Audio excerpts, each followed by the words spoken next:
Hey guys, my name's Cheryl Miller, and in these interviews, I'm bringing you success stories of people who have broken the mold and followed their own path instead of being limited by what others expected them to be based on their race, their gender, or any other stereotype. When we internalize these negative stereotypes, it affects our performance. So the people in these interviews have proven what you can achieve when you have a winning mindset. These stories are here to inspire you. So if you want to hear more, please like, share, and subscribe so you don't miss out. People, we are smashing stereotypes one conversation at a time.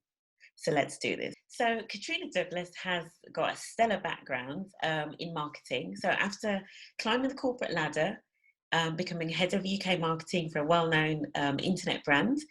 She then branched out on her own and last year founded a business called the Launch Strategist, amongst other things, which we're going to get into.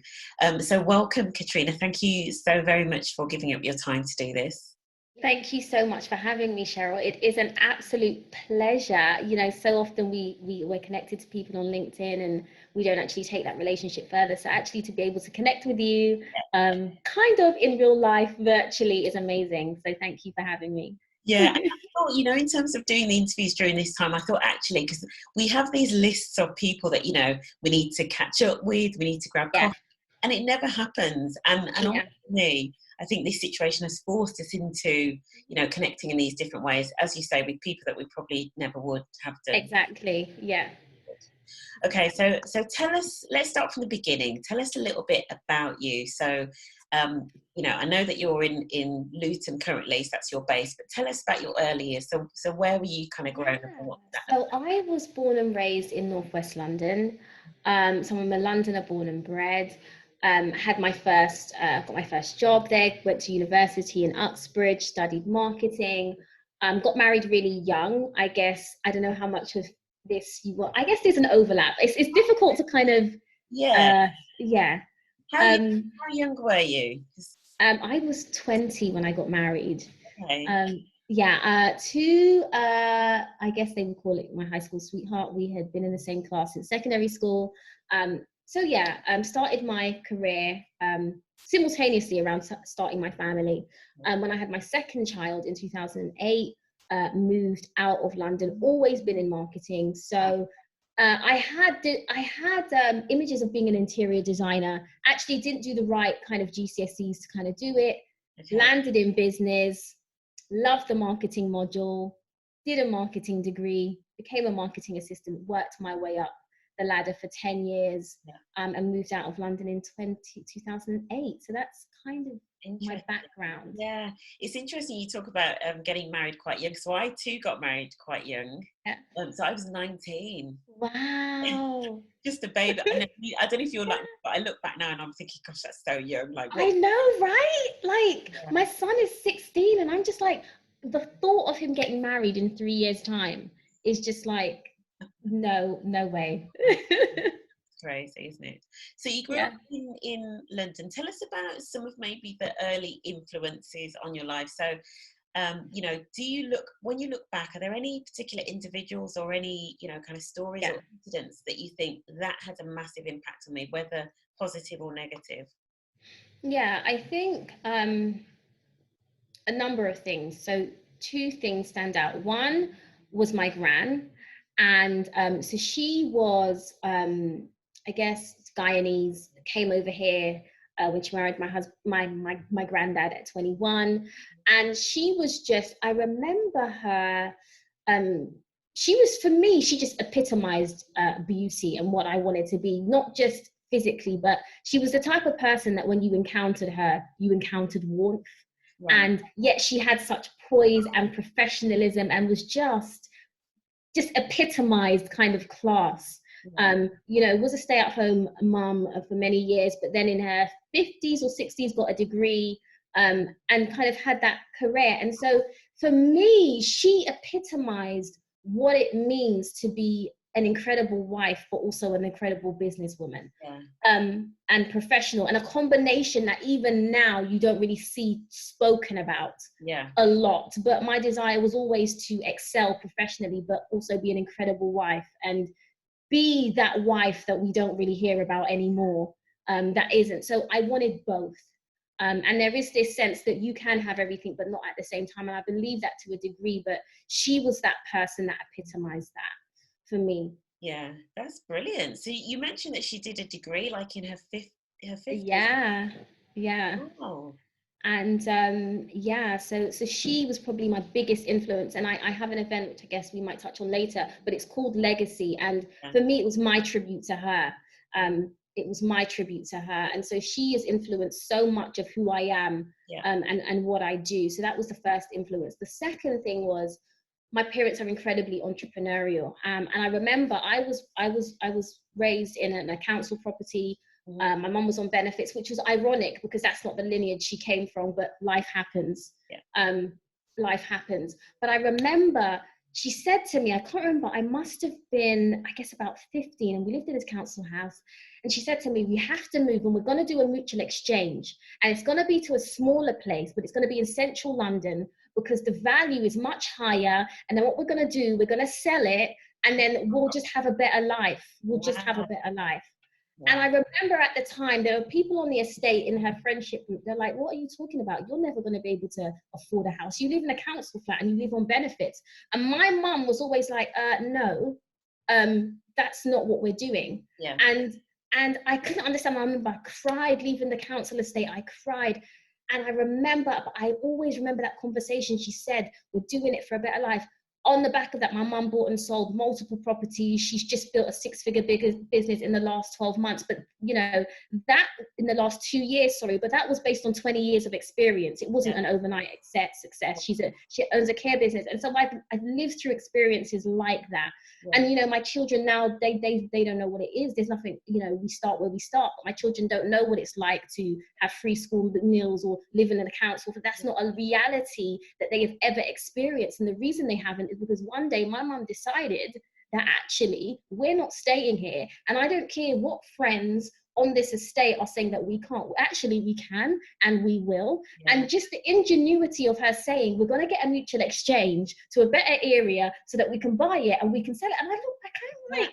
That was so forward thinking. I mean, like, seriously. And it was a small place that you moved to as well. It was smaller. As I said, it's smaller. But we moved to Borough, which is right near London Bridge. Mm-hmm. And so from Northwest London, you know, now I realise the difference in value in property. You're talking about hundreds of thousands of pounds in difference, even for a smaller property, right next to London Bridge.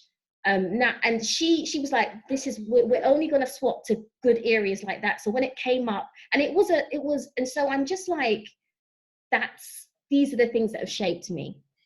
100%. I mean, where did that come from? Like, where did that mindset even come from? Like, how did she find out about real estate and all? You know, was that just like some common sense that she had? Yeah, because you know, when you've lived in a council property for a certain amount of years, you have the right to buy. So that was the one thing she wanted to take advantage of. Right. And you also have the opportunity to swap. Right. Okay. So, and obviously we lived in quite a big place. So people wanted, even though it was a better area, people that didn't have that mindset were like, they weren't thinking about the value of their property that they could buy. They were thinking about the fact that I need more space. Whereas my mum was thinking, I'm not going to stay in a council property. Yeah. I'm interested in the value. Then I can get the discount of that property. Yeah.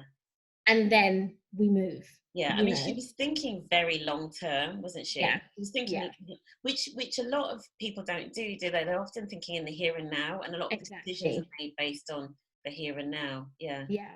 So, so those, I guess, were the two. Oh, and one third one I have to say is that my dad moved to the States when I was 10. Okay. And so I also witnessed him from the age of 10 build a brand new life in a completely different country and actually excel quite quickly. So again, I had quite entrepreneurial role models. Yeah. So that's kind of And almost, I mean, seeing those sorts of really brave decisions. Yeah. Must have, you know, what did that instill in you about kind of, you know, taking risks and change and all that kind of thing? I think I've never really been afraid of taking risks. You win some, you lose some, but I think if you lose 100% of the chances that you never take. So I've always seen that, and so they also made me feel like I could do anything. So I've always had this naivety about being able to do anything that I put my mind to. I've never had that fear. So when people were like, okay, you're leaving. And when I left my career, I was at the pinnacle of my career. Like, it was earning a ton of money. Yeah. And they were like, why would you do this? And I'm like, because I want to earn my own thing. And I actually believe I can do this. Yeah. And like I said, it's a journey. And I think the notions of entrepreneurialism that we have are complete fallacies, you know, but that's what I was raised on. That's the mindset that I, you know, have seen around me. Yeah, yeah. That's incredible. That's really interesting. I mean, we talked about when you mentioned that you wanted to be an interior designer, like when you were younger. So is that something that started very young, or did it develop while you were at college, uni? How did that kind of come about? What was your journey to marketing, like through uni and all of that? So I wanted to be an interior designer for two reasons. One, changing rooms. I don't know if you remember that show. Yeah, I Yes, do. changing Yeah, rooms yeah. inspired me. And Mrs. Doubtfire. It's a scene. It's a scene where the mum, yeah, she's in this office looking all corporate, and she's, again, I was always attracted to these business looking women. And I don't know if you can remember the scene, but she's in this office, Right. and I don't even remember what she's having, but it's funny the things that stick with you. And she was an interior designer. And so it's funny the connections that you make with success. And Yeah. anyway, really random reasons why, but that's kind of why. And then, so I hadn't done the GCSE. So they're like, you can't do kind of creative A levels. Right. So I did business and absolutely loved marketing, because I think it did have that element of, you know, entrepreneurship, business, creativity, and then just followed it all the way through. So did business A level, then did a business management and marketing degree. Yeah. At the time, I had my son. So I was studying at the same time as having my son. Wow. And I was like, well, he needs to stay in nursery, because obviously when when you're studying, you get kind of help with nursery fees. When you leave, you don't. I was like, my son needs to stay in this really good nursery. And so while I was doing my exams, I was, you know, looking for jobs. So I literally started my first job as a marketing assistant 3 days after my last exam, before I even got my exams, because we need to pay. Yeah. So, so that was that. Then marketing assistant, marketing coordinator. Again, just didn't feel like I was ever going to get to where I wanted to get to in that role. You know what this situation looks like. You just feel capped. And so I was like, fine, I'm just going to leave. So left. And again, this is a funny story, because I left, and it's so important that you know your worth, even when people don't see it. Because I used that time, I got chartered, because I thought, okay, for my next leap, even if these people don't appreciate it, I need to be chartered. I need to be able to demonstrate. So anyway, I applied for this other job, and at the time it was like a £10,000 increase. And you have that imposter syndrome, like, I can't possibly, what yes, I wanted this, but actually maybe I'm not ready. What happened was I left. My boss, the day I started was the day that she left. So her job came up immediately. Wow. Again, imposter syndrome creeps in, because I'm like, it didn't occur to me that maybe I should apply for it. I came home one day, I was like, to my husband, this job has come up. If I was a little bit more experienced, maybe I could kind of go for it. He was like, why don't you just go for it? And I'm just like, well, grateful as we are, grateful that I've just got this big pay jump. I'm just settled here as like a marketing coordinator. You know, I've got that pay jump. He's like, why don't you go for it? So it's like, why don't I? I think a few days later, my international boss, because this was an international, calls me and says, will you come to, you know, the thing where I had to go to Germany, and I can't remember what it's called, but you have a panel of interview people. Will you come? And I'm like, is this man actually asking me to apply for this head of marketing position? And I've just arrived. Long story short, within 3 months, I had gotten something like a 20 grand salary increase. And just because I decided in the previous job that actually I wanted more, but didn't expect to have that much more. So I've kind of a long-winded answer to your question, but that was my corporate journey. Yeah. It's interesting when you talk about kind of like, you know, the imposter syndrome and not going for for roles. What do you think it is that stops us sometimes in those situations?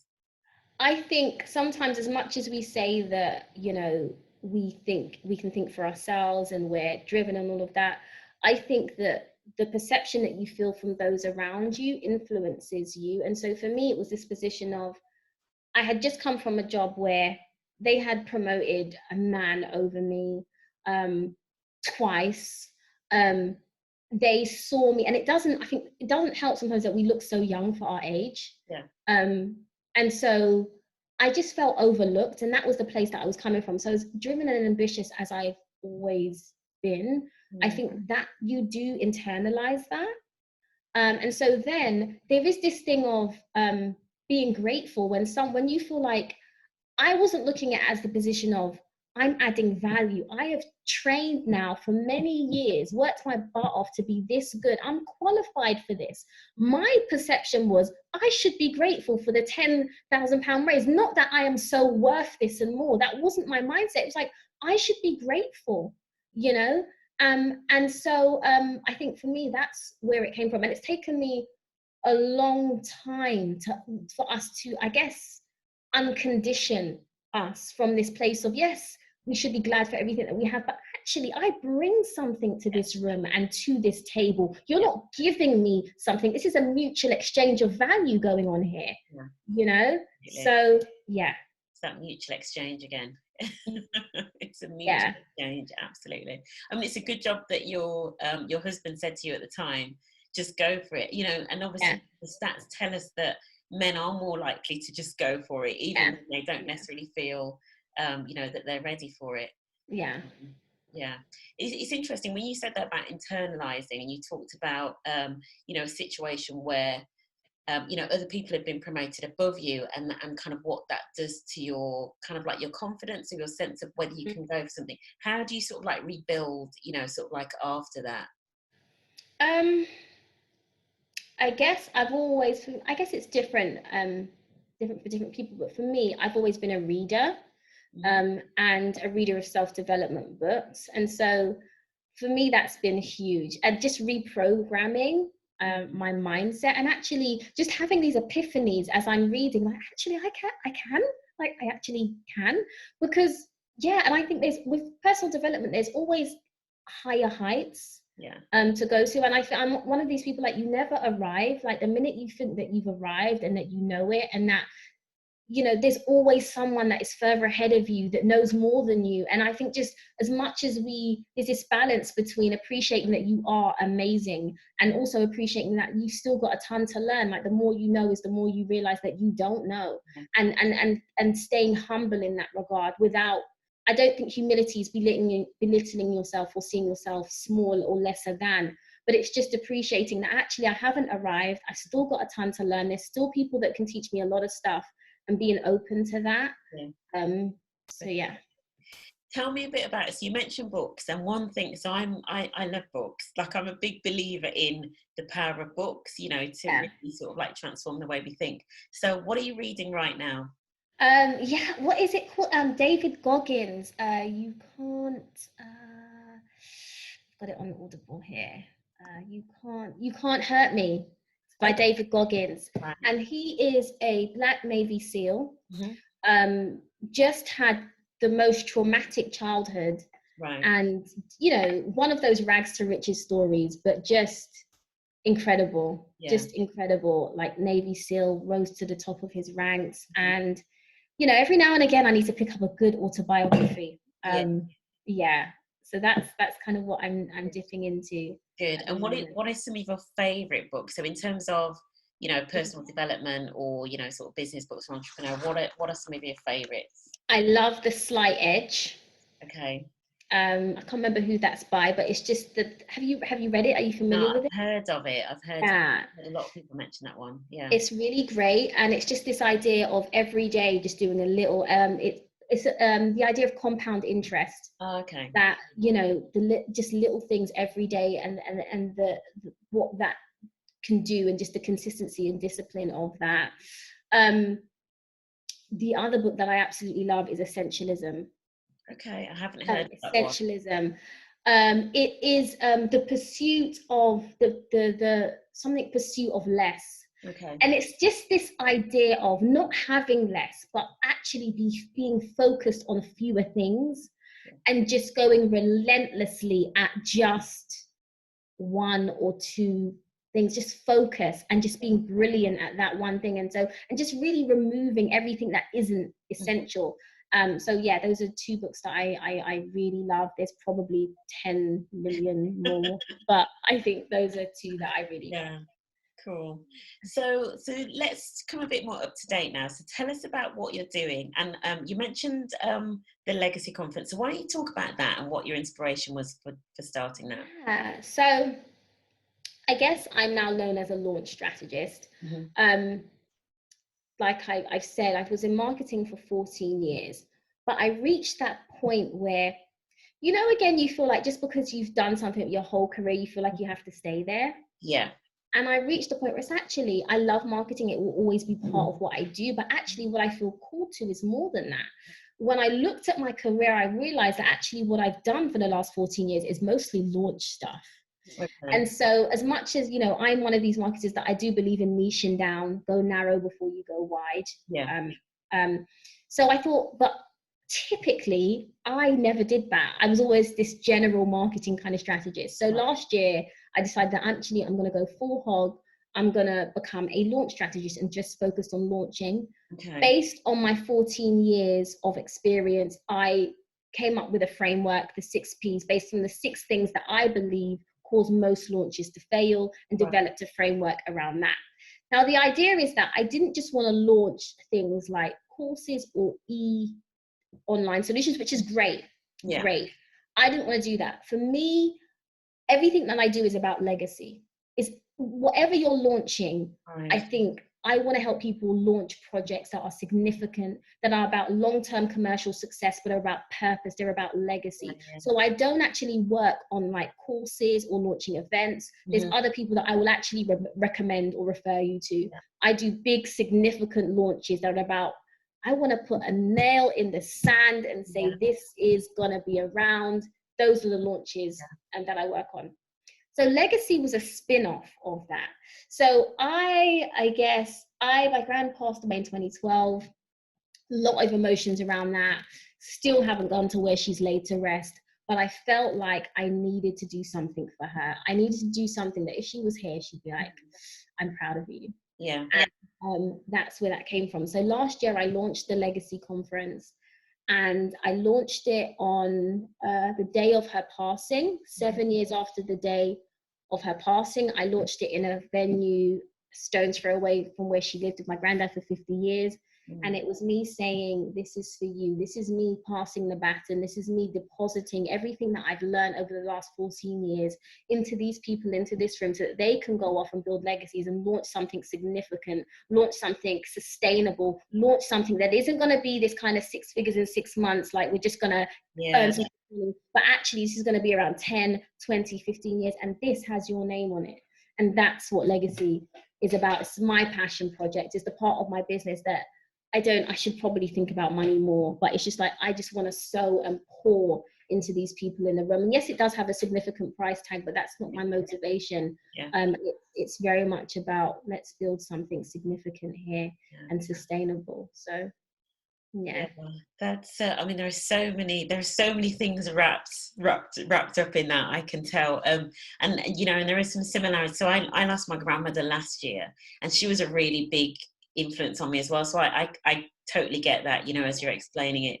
And interestingly, around the legacy piece, and you talked about, the sorts of businesses that people launch. I mean, a couple of things stand out to me. First of all, your marketing background. Marketing is so key, isn't it, to businesses that are launching? Yeah, it's fundamental. And I always say, you can have the greatest idea in the world, but if you don't know how to promote it, it could be dead in the water. It's not necessarily the best ideas that succeed, it's the ones that are best marketed. And then the other thing, you talked about the sorts of businesses that leave a legacy, I guess, almost like businesses where it's somebody's life's work, rather than it's just kind of fly by night, get rich quick schemes, of which there are so many, kind of currently. Absolutely. And so it's businesses, and also I will go into organizations and launch new divisions. Okay. But, and for example, a project that I recently worked on, it's called the Wall of Answered Prayer, and it's gonna be actually in the Midlands, actually. Okay. 1 million bricks representing 1 million answered prayers. And it was designed by architects from the Royal British Institute of Architects. So they ran a competition, chose the winning architect. It's going to be visually stunning in the Wow. heart of Birmingham. And so these are the types of projects that I work on. They don't necessarily have to be that big, Yeah. but they're passion projects. They're like, when I'm done, it's still going to be standing, you know. So whether in an organization or outside. And so yeah, That's amazing. That's yeah, absolutely amazing. yeah, It's you know, and I speak to a lot of people that are, you know, kind of run their own business and whatever, but yeah, and I know there's a lot of talk about, you know, finding your passion and this, that, and the other, but you know, when you describe what it is that you're doing, I really get it in terms of the legacy. And I know that there are schools of thought where people are kind of like, oh, forget passion because it's too, you know, whatever, it was just something that was really popular, you know, 10 years ago, and actually it's not reality. But you know, there is definitely something about finding something that really connects, you know, with what yeah. you're about. I think it's the difference between businesses that are fly by night and businesses that stand the test of time. Although I do say that, you know, I like P, so there's this 3P kind of triangle that actually, if you are going to launch a project, it needs to satisfy a problem, a real problem, not just a perceived problem. You need to be passionate about it. But also the third P, which is super important, is profit. It needs to be Yeah, commercially viable. So yeah, actually, purpose is super important, probably one of the most important. But actually, if one of those P's is missing, yeah, you're going to struggle. yeah. There's a great, so we're running online book clubs at the moment, and there's a great book, you've probably come across it, called Ikigai. I haven't actually. It's a Japanese word. In fact, you know, I've got it next to me because I'm reading Awesome. I it. must Ikigai. Okay, I'm going to write that down. Yeah. So Yeah. Ikigai, so it's the Japanese secret to a long and happy life. But if I show you the back, I don't know if you can see that, Yeah, I can see it. but it's like the Ikigai is almost like the intersection of where you kind of get the real intersection of what you love doing, Yeah. what you're good at, you know, what you can make money doing. So it's really Oh, trying to put it into wow. practicality of, you know, kind of finding purpose. And it's supposedly, you know, one of the secrets to why the Japanese in I can't remember the place, you know, Okinawa or somewhere like, or Osaka, you know, why they all live so long is because they have that sense of meaning about what they Yeah. do. Yeah. Yeah, It's important. fascinating. So tell me about, so you launched the Legacy Conference. Was that before or after you left your big like head of marketing job?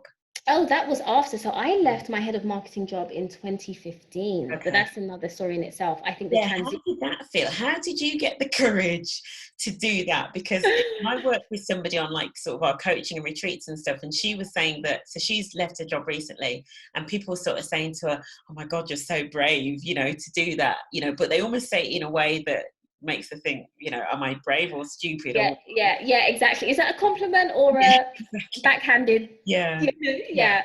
Yeah. So for me, I always knew, so I'm a planner. Hmm. And I always knew that I would work my way up corporate for 10 years and I would jump out. So that it was always a plan. Okay. And it just so happened that actually, I guess a year, 9 months before that, my job had said that we're moving back to Germany, or they were moving offices, so to Gloucester and to Germany.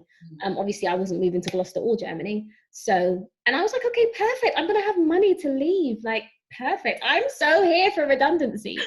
So, so that was that. And actually, the jump wasn't hard. What was hard and what hit me like a ton of bricks is how much of my identity was in my paycheck and how much of my identity was in my title. And I remember, and it's something I speak about in the book, my book. And I remember, I think the day after, I went to the nail shop and they said, "Oh, what do you do for a living?" And for the first time in my life, I didn't know. I felt this sense of bereavement that I did not expect to feel. I thought I was just going to jump out and start my business and it was going to be amazing. There was this sense of bereavement and loss that I did not expect, like I planned for this. What are you talking about? Loss. And it had nothing to do with the money. Well, it kind of did a little bit, but it was more than that. It was like, I built this for 10 years and now it's gone. And now I don't even have a job title. And now I feel more unemployed than self-employed. I don't even know what this business looks like looking forward. And it was this, all of this, like starting from ground zero. And so actually, I always say to people, I took almost, I think probably about 2 years to transition. And I know that might sound indulgent. And fortunately, you know, I have a husband that has a good job. So I had that luxury, but I just needed to transition. Oh, and the other thing that happened is in that time, I got cold feet. So I took a contract, soul destroying. And that was what said to me, actually, it's time. I'm never going back. And sometimes, you know, you have to learn these lessons to trust your gut, soul destroying. So there was a time where I had to recover from that because I had this confidence enough to leave, then went back on myself, and then felt utterly destroyed confidence-wise from this position. And so I felt like I needed to build myself back up again. In that time, I wrote a book, and which was, for me, wasn't even really about, it was about people, it wasn't. I just needed to process. And so it was more cathartic. It was not about making money from the book. It was just, I just needed to process. And that's where the book kind of came from. So yeah, that's what the journey looked like. Yeah, I totally hear you. That thing about, you know, you kind of make the jump and you planned it and you're like, right, I'm going to do this, and then getting the cold feet. I totally get that. I totally get it. Tell me about the book. Oh, okay. So it's called Momentum, 90 Days of Marketing Tips and Motivation to Kickstart Your Business. And the vision for this, yes, it was cathartic, like I said, but in that space, I didn't want to read, I'm a reader, and I didn't even want to read a long, big book about starting your business. So I wanted to write a book that was kind of part devotional, like you could just dip in it, get inspired, and get business tips. So how the book is structured, it's 90 days, literally 90 days. And on each day, you have a real bit about my journey and how I was really feeling. And then you have a business tip, and then you have like a quote of encouragement. And so I wrote it in a way that if you wanted to do the whole 90 days, by the end of it, you would end up with a marketing strategy. But then if you just wanted to dip in and out, you could just do that as well. So that's the book.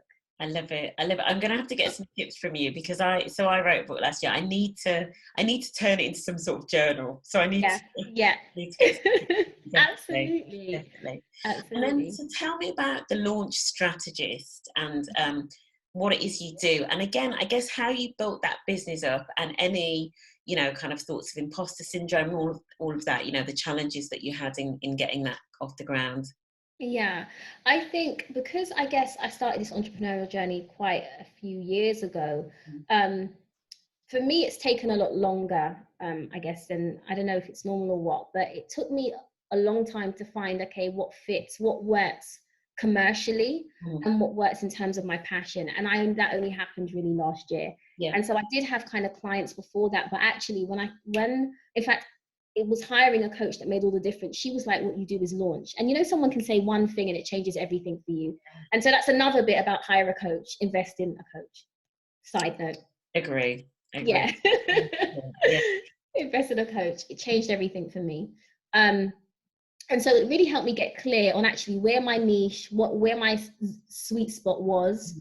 And so, that was that. Can you just remind me of your question? Because I feel myself going off on a tangent. Yeah, it was just how you kind of like almost like had the confidence to, you know, to launch a new business and some of the challenges that you faced going into it. Yeah, I think that part has been the least challenging because I'm kind of at a place where it's like, I totally know what I'm good at. I'm totally know what the framework is. And I think the problem I had before is that I didn't have a framework. Like every client was different. Every approach was different. With the Launch Strategist, I've kind of learned from all of that, standardized everything. So literally all I do is launch, and all I do is work from my 6P framework. So that takes different forms. So you have Legacy and my upcoming event Revive. I do strategy days. I do power hours. I do consultancy where I work with businesses for 6 months, but it's all the 6Ps. Yeah. It's all the same thing. And so, and it's this thing about process and knowing that actually with every client, this is what you're doing. You do it slightly differently, But Yeah. fundamentally, it's one framework, and it's just made my life so much easier. Right. So that's, yeah. That's good. That's good. And how do you, the one thing I mentioned in terms of like imposter syndrome, do you have any feelings of self-doubt still? And if so, how do you get over those? Um, Not really. I think the business journey is very much a personal development journey. Mhm. And so I've definitely had those moments, but now, and I think it comes with age as well. Like I think there's a certain confidence and just self-belief that also that comes with age. And also I think when you make the biggest jump, which is I think leaving a permanent job and a stable salary, and you come out on the other side, you kind of, it does something to you. You kind of feel like if I could do that, I kind of feel like, you know, I can do anything. And I think that I do still have moments of doubt. Mhm. I'm not going to say that I don't. I think we all do at some point. But what helps me with that is one, having a coach Mhm. that can coach me through that. And two, having a business buddy that literally I can call and say, I'm feeling this, or, Mhm. just having those accountability partners. And Yeah. I think I was an only child until I was 18. And so there is this kind of only child syndrome, building by yourself. And just a realization that actually, if you want to build something significant, you can't do it all by yourself. Yeah.